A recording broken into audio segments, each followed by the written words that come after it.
Afternoon all of you. कैसे हैं आप सभी? मैं माधुरी वेलकम करती हूँ आप सभी का एमडी लॉ क्लासेस में।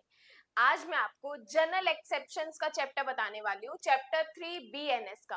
देखो, कंप्लीट चैप्टर हम नहीं पढ़ पाएंगे, लेकिन इस चैप्टर को हम दो पार्ट्स में डिवाइड करके पढ़ेंगे। कुछ सेक्शंस आज पढ़ेंगे, कुछ सेक्शन हम नेक्स्ट डे पढ़ेंगे। देखो, मैंने आपको सिर्फ एक ही चीज बोली है कि जब भी आप वीडियो देखते हो तब साथ में नोट्स ले आया करो, डायरेक्ट ले आया करो। जो भी एक्स्ट्रा चीजें बताती हूँ हैंड टू हैंड उसमें लिख दिया करो, ताकि जब जब आप रिवीजन करो तब तब ये चीजें आपको हेल्प करे। तो आइए स्टार्ट करते हैं बीएनएस की लेक्चर सीरीज, जिसमें हम चैप्टर 3 पढ़ने वाले हैं, जिसका पार्ट 1 है, और ये वीडियो नंबर है अपनी यूट्यूब पे 7।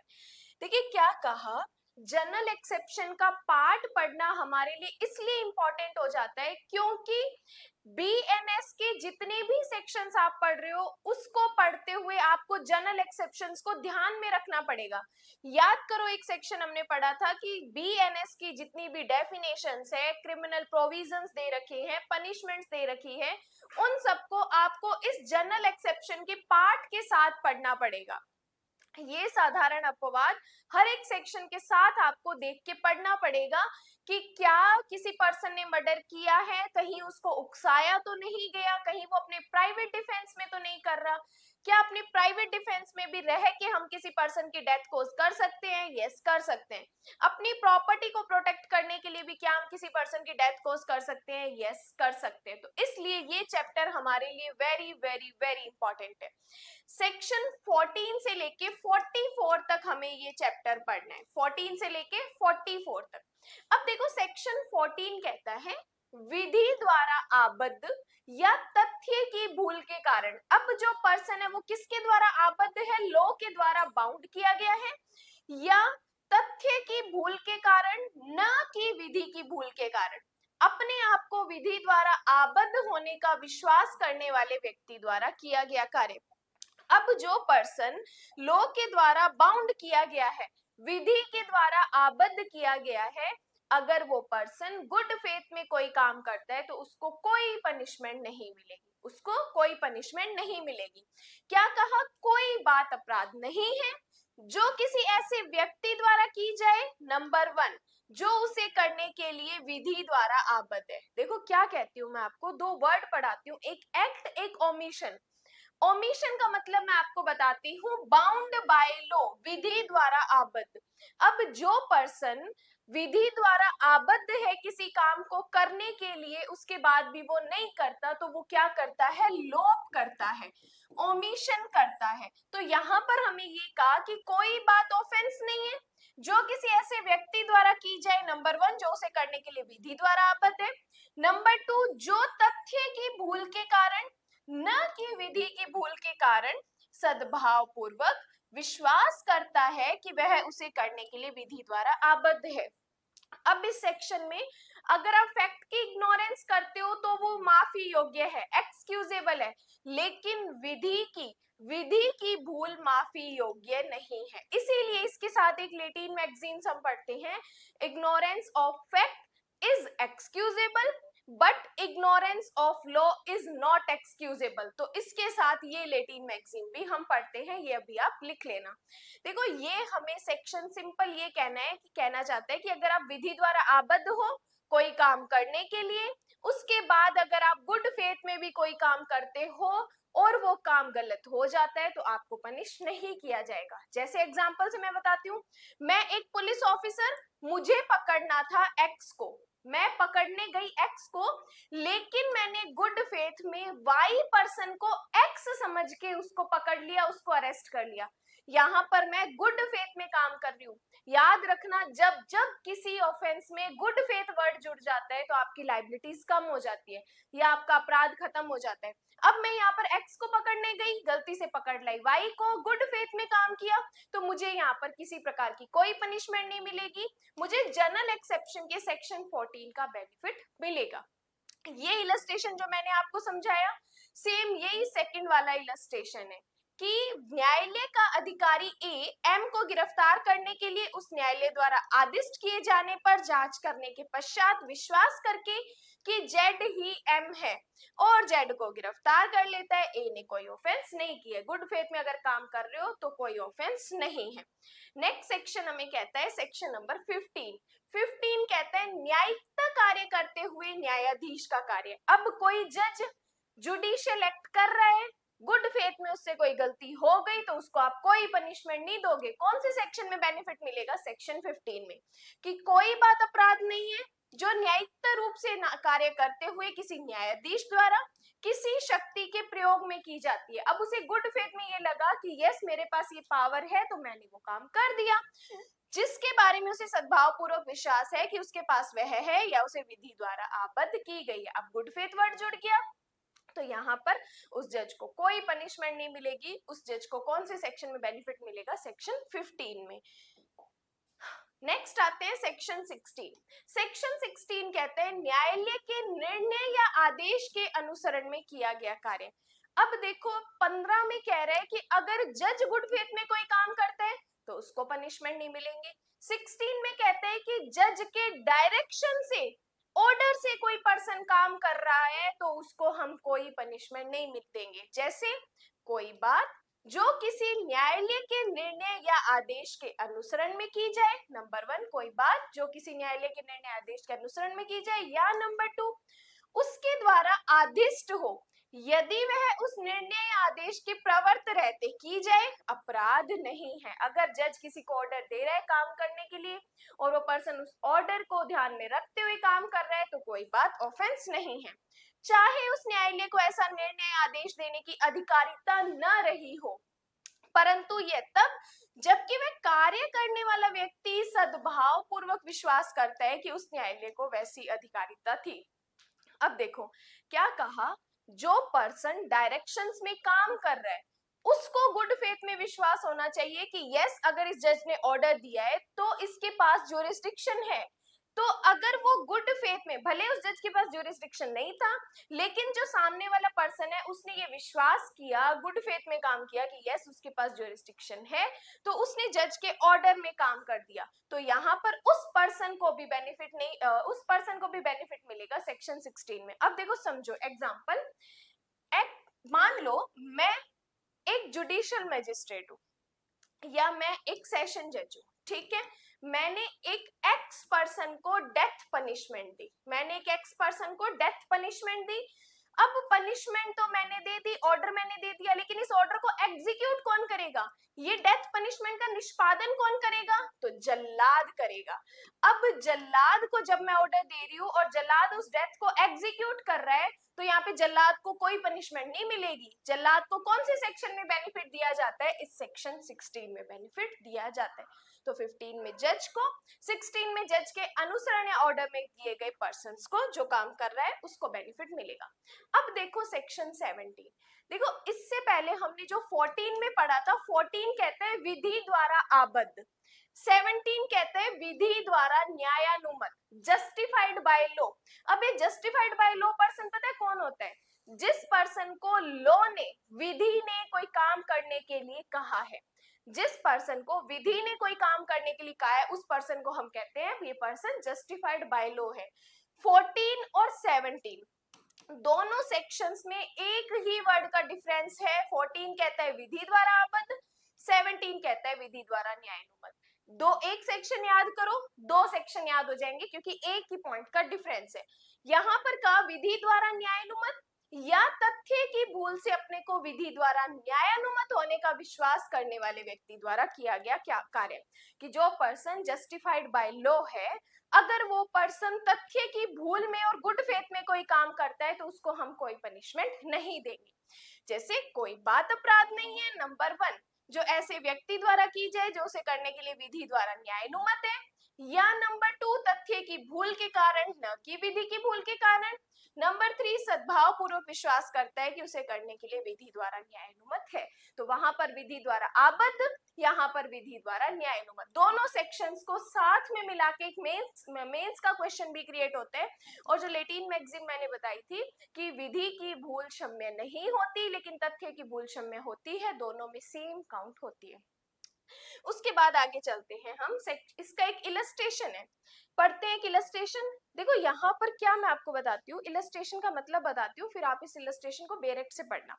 देखो क्या हुआ, मैं एक पर्सन जस्टिफाइड बाय लॉ हूँ, मुझे काम करने के लिए लॉ ने जस्टिफाइड कर रखा है, न्यायानुमत कर रखा है। मेरा काम है अपराधों को रोकना, ठीक है, या अपराध जहां पर हो रहा है वहां पर उस अपराध को पूरा होने से बचाना। मैंने देखा कि दो पर्सन्स आपस में लड़ रहे थे, जिसमें एक पर्सन दूसरे की डेथ कॉज करने वाला था, मृत्यु कारित करने वाला था। अब जो पर्सन उसकी मृत्यु कारित करने वाला था, मैं वहां जाती हूँ और उस पर्सन को अरेस्ट करके ले आती हूँ। अब यहाँ पर मुझे बाद में पता चलता है कि वो पर्सन तो अपना प्राइवेट डिफेंस कर रहा था, प्राइवेट प्रतिरक्षा कर रहा था। तो भले ही मुझे ये चीज बाद में पता चली, लेकिन अब मुझे इस चीज का अपराध, अब मुझे इस चीज के लिए पनिश नहीं किया जाएगा। जैसे ए जेड को ऐसा कार्य करते देखता है जो ए को हत्या प्रतीत होता है। ए गुड फेथ में काम में लाए गए अपने श्रेष्ठ निर्णय के अनुसार उस शक्ति को प्रयोग में लाते हुए जो विधि ने हत्या करने वाले को उस कार्य में पकड़ने के लिए समस्त व्यक्तियों को दी है। मुझे पावर दी थी कि अगर कोई पर्सन ऐसा गलत काम करता है तो आप उसको पकड़ सकते हो। जेड को उचित प्राधिकारियों के समक्ष ले जाने के लिए जेड को अभिग्रहित करता है, उसको पकड़ता है। ए ने कोई ऑफेंस नहीं किया। क्यों नहीं किया? क्योंकि मुझे बेनिफिट मिल रहा था सेक्शन नंबर 17 में। चाहे तत्पश्चात असल बात यह निकले कि जेड तो आत्म प्रतिरक्षा में कार्य कर रहा था, भले ही बाद में ये पता चलता है कि वो अपना सेल्फ डिफेंस कर रहा था, फिर भी मैं उसको पकड़ के ले आई, तो यहाँ पर मुझे किसी सेक्शन में कोई पनिशमेंट नहीं मिलेगी। नेक्स्ट पढ़ते हैं सेक्शन नंबर 18। अब सबसे अच्छा सेक्शन मेरे को ये लगता है विधिपूर्ण कार्य करने में दुर्घटना, कि आप कोई काम लॉफुल तरीके से कर रहे हो, बिल्कुल सतर्कता से ध्यान से कर रहे हो, उसके बावजूद भी कोई दुर्घटना हो जाती है तो आपको बेनिफिट मिलेगा। कौन से सेक्शन में? सेक्शन 80 में। लेकिन अगर आप कोई सतर्कता, कोई सावधानी नहीं बरत रहे, उसके बावजूद अगर कोई दुर्घटना होती है तो आपको बेनिफिट मिलेगा। दो एग्जांपल से समझाऊंगी, पहले बेरेक्ट का पढ़ते हैं।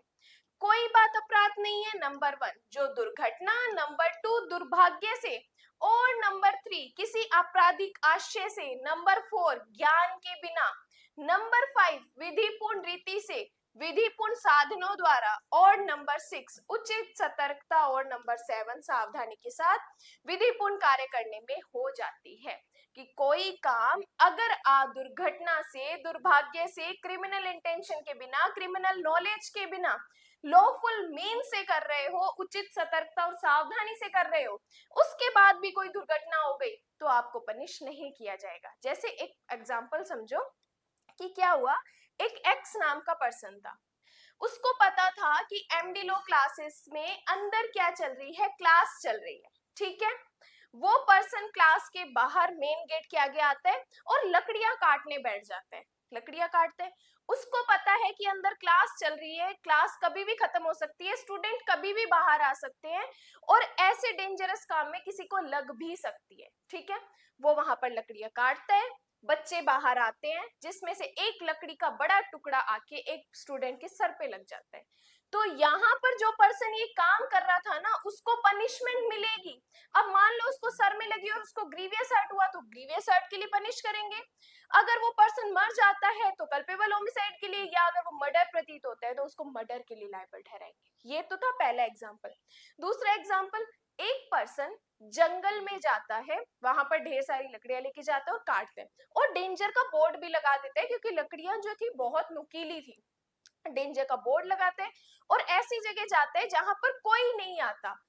बहुत जब भी वो काम करने जाता था वहां कोई नहीं आता था, तो उसने डेंजर का बोर्ड भी लगाया, उचित सावधानी और सतर्कता भी बरती। बाद में पता चलता है कि एक पर्सन वहां से कोइंसिडेंटली आया और लकड़ी उसके सर पे लगती है और वो ऑन द स्पॉट मर जाता है। यहाँ पर अब उस लकड़ी काटने वाले को पनिश नहीं करेंगे। क्यों? क्योंकि उसने उचित सावधानी और सतर्कता से काम किया, और सेक्शन 18 कहता है कि जो काम सावधानी और सतर्कता बरतने के बाद भी हो जाता है तो उस पर्सन को पनिश नहीं करेंगे। ये कहता है सेक्शन नंबर 18। जो इलस्ट्रेशन मैंने आपको समझाया बाद वाला, वो ये था कि एक कुल्हाड़ी से काम कर रहा है, कुल्हाड़ी का फल उससे निकलकर उछट जाता है और निकट खड़ा हुआ व्यक्ति उससे मारा जाता है। या यदि एक की ओर से उचित सावधानी का कोई अभाव नहीं था तो उसका कार्य माफी योग्य है और अपराध नहीं है। अगर वो सावधानी से काम कर रहा था तो उसको कोई पनिशमेंट नहीं मिलेगी। देन आता है सेक्शन नंबर 19। सेक्शन 19 आपको याद रखना है, एक्ट ऑफ नेसेसिटी के बारे में बताता है। एक्ट ऑफ नेसेसिटी, आवश्यकता का सिद्धांत जिसे अपने बोलते हैं। देखो, एक्ट ऑफ नेसेसिटी का मतलब होता है कि जब आप किसी बड़ी अपहानि को रोकने के लिए कोई छोटी अपहानि कर देते हो तो उस छोटी अपहानि के लिए आपको पनिश नहीं किया जाएगा। जैसे एक जहाज जा रहा था, ठीक है, बहुत बड़ी शिप्स जाती है पानी में, वो जा रही थी। आपको पता है शिप्स इजीली टर्न नहीं कर सकती, उनको बहुत बड़ा राउंड लेना होता है टर्न करने के लिए। तो शिप जा रही थी, एक शिप के इधर साइड से, लेफ्ट साइड से आ रहा था 15-20 लोगों की छोटी शिप, इधर से आ रही थी 3 लोगों की छोटी शिप। अब शिप टर्न तो ले नहीं सकता, तो उस शिप वाले को जब जहाज वाले ने अगर लेफ्ट साइड मोड़ता है तो 15 लोगों की मौत होती है, अगर राइट साइड जाता है तो 3 लोगों की मौत होती है। अब यहाँ पर अगर वो 3 लोगों की तरफ अपनी शिप मोड़ता है, जिस छोटी जहाज में, छोटी नाव में 3 जने थे, अगर वो उस साइड अपनी बड़ी शिप को लेके जाता है और वो 15 लोगों की जान बचाता है, तो अब उसको इस सेक्शन में पनिश नहीं किया जाएगा, क्योंकि उसको सेक्शन 19 कहते हैं कि बड़ी अपानी रोकने के लिए अगर आप छोटी अपानी करते हो तो हम आपको पनिश नहीं करेंगे। और अगर यही वो 15 लोगों की तरफ लेके जाता है और 15 लोग उससे मर जाते हैं और 3 लोगों को बचाता है, तो अब उसको इस सेक्शन का बेनिफिट नहीं दिया जाएगा। कि कार्य जिससे अपहानिकारी तो होना संभाव्य है, हमें ये तो पता है कि इससे कोई ना कोई अपहानि होगी, लेकिन जो क्रिमिनल इंटेंशन के बिना और अन्य अपहानि के निवारण के लिए किया जाता है, बड़ी अपहानि को निवारण का मतलब होता है रोकने के लिए किया जाता है, तो उस पर्सन को बेनिफिट मिलेगा। कि कोई बात केवल इस कारण अपराध नहीं है कि वह जानते हुए कि उससे अपहानि कारित होना संभव है। अब हमें ये तो पता है कि अपहानि हो रही है, यदि वह अपहानि कारित करने के किसी क्रिमिनल इंटेंशन के बिना और व्यक्ति या संपत्ति को अन्य अपहानि का निवारण या परिवर्जन करने के प्रयोजन से गुड फेथ में की गई है, अगर वो पर्सन गुड फेथ में काम कर रहा है तो उस पर्सन को कोई पनिशमेंट नहीं मिलेगी। अब जो मैंने आपको जहाज वाला इलस्ट्रेशन बताया ना, सेम यही जहाज वाला इलस्ट्रेशन है, बेरेक में दिया हुआ है, तो आप इस बेरेक में से इस इलस्ट्रेशन को देख लेना। फिर इसके बाद एक इलस्ट्रेशन और भी दिया हुआ है आग लगाने वाला, कि क्या हुआ, मुझे पता चलता है कि एक बड़े घर में आग लगी हुई है। अब इस साइड और छोटे छोटे घर भी है और इस साइड एक ही घर है, बीच में एक घर में आग लगती है। इस साइड राइट साइड बड़े से 5-6 छोटे छोटे घर है, राइट साइड लेफ्ट साइड एक ही घर है। अब मैं क्या करती हूँ, अगर उस आग लगे हुए घर को एक घर जहां पर है उस साइड गिराती हूँ तो मुझे कोई पनिशमेंट नहीं मिलेगी, भले उस एक घर में कोई 1-2 लोग रह रहे हो। लेकिन अगर मैं उस घर की साइड गिराती हूँ जहां पर 5-6 घर है तो मुझे पनिशमेंट मिलेगी, और इस साइड गिराती हूँ जहां पर एक ही घर है तो मुझे पनिशमेंट नहीं मिलेगी, क्योंकि मुझे इस सेक्शन का बेनिफिट मिल जाएगा। बड़ी अपहानि को रोकने के लिए छोटी अपहानि की जा सकती है। सेम ये इलस्ट्रेशन अग्निकांड वाला है। नेक्स्ट आता है सेक्शन नंबर 20। सेक्शन 20 कहते हैं 7 साल से कम आयु के बालक का कार्य। क्या कहा जाता है कि जब भी 7 साल से कम का बालक चाहे मर्डर भी कर दे तो भी उसको पनिश नहीं करेंगे, क्योंकि सेक्शन 20 उसको बेनिफिट देता है, और इसको कहा जाता है डोली इन कैपेक्स। डोली इन कैपेक्स इस सेक्शन को कहा जाता है कि कोई बात अपराध नहीं है जो 7 साल से कम आयु के बालक द्वारा की जाए, तो उसको हम पनिश नहीं करेंगे। नेक्स्ट आता है सेक्शन 21। सेक्शन 21 कहता है कि 7 वर्ष से ऊपर लेकिन 12 वर्ष से कम आयु के अपरिपक्व इमेच्योर समझ के बालक का कार्य। अब यहाँ पर ये जो इमेच्योर वर्ड का यूज किया गया ना, बहुत इंपॉर्टेंट है कि अगर 7 साल से ऊपर का बच्चा, 12 साल से कम का बच्चा अगर मेच्योर है, उसको समझ आ रहा है कि मैंने जो ये काम किया है वो गलत है, तो आप उसको सुधारालय, पोस्टल गृह, जहां पर भी जे कहते हैं वहां भेज सकते हो। लेकिन अगर कोई 7 साल से ऊपर और 12 साल से कम का बच्चा इमेच्योर है, मेच्योर नहीं है, उसको नहीं समझ आ रहा कि मैंने क्या किया है, तो आप उसको पनिश नहीं कर सकते। मान लो एक 9 साल का बच्चा बंदूक उठाता है, उसको लगता है कि नकली बंदूक है और एक बंदे के ऊपर शूट कर देता है। अब यहाँ पर अगर वो बंदूक चला के और खून देख के डर जाता है और वो छुप जाता है, इसका मतलब वो मेच्योर है, उसको समझ आ रहा है कि ये जो हुआ है वो गलत हुआ है। लेकिन दूसरी कंडीशन में अगर वो बच्चा शूट करके और वहीं डांस करने लग जाता है और बोलता है मैंने अंकल को शूट कर दिया, डांस कर रहा है, आराम से मौज मौज में रह रहे हैं, तो यहाँ पर मतलब वो बच्चा इमेच्योर है, मेच्योर नहीं है, तो उसको बेनिफिट हम देंगे। कि कोई बात अपराध नहीं है, नंबर 1 जो 7 साल से ऊपर किंतु 12 साल से कम आयु के ऐसे बालक द्वारा की जाती है। नंबर 2 जिसकी समझ इतनी परिपक्व नहीं हुई है, मेच्योर नहीं हुआ है कि वह उस अवसर पर या अपने आचरण की प्रकृति और परिणामों का निर्णय कर सके, तो यहाँ पर उस पर्सन को बेनिफिट देंगे। अगर वो इमेच्योर है, अगर वो मेच्योर है, तो उसको बेनिफिट नहीं दिया जाएगा। नेक्स्ट सेक्शन कहते हैं 22 पागल व्यक्ति द्वारा किया गया कार्य। अब पागल व्यक्ति किसी भी एज का हो, हमें कोई फर्क नहीं पड़ता, चाहे वो कोई भी अपराध करे, हम उसको बेनिफिट देंगे। विकृत चित्त का मतलब होता है पागल पर्सन। कोई बात अपराध नहीं है जो ऐसे व्यक्ति द्वारा की जाती है जो उसे करते समय चित्त विकृति के कारण उस कार्य की प्रकृति या परिणाम को जो कुछ वह कर रहा है दोषपूर्ण है या विधि के प्रतिकूल है जानने में असमर्थ है। अगर पागल पर्सन कोई भी काम कर रहा है, अगर उसको पता ही नहीं चल रहा कि मैं क्या कर रहा हूं, तो हम उसको बेनिफिट देंगे। कौन से सेक्शन में देंगे? 22 में देंगे। नेक्स्ट आता है सेक्शन नंबर 23। अब देखो 23 और 24 में आपको समझाती हूँ क्या कहते हैं। 23 और 24 में कहता है कि अगर आप नशा, ये मतता जो वर्ड दिया गया है ना, इंटॉक्सिकेशन, वो होती है नशे की हालत। अगर आप नशा अपनी इच्छा से करते हो, इच्छा से करने के बाद कोई भी अपराध घटित होता है, तो आपको बेनिफिट नहीं मिलेगा।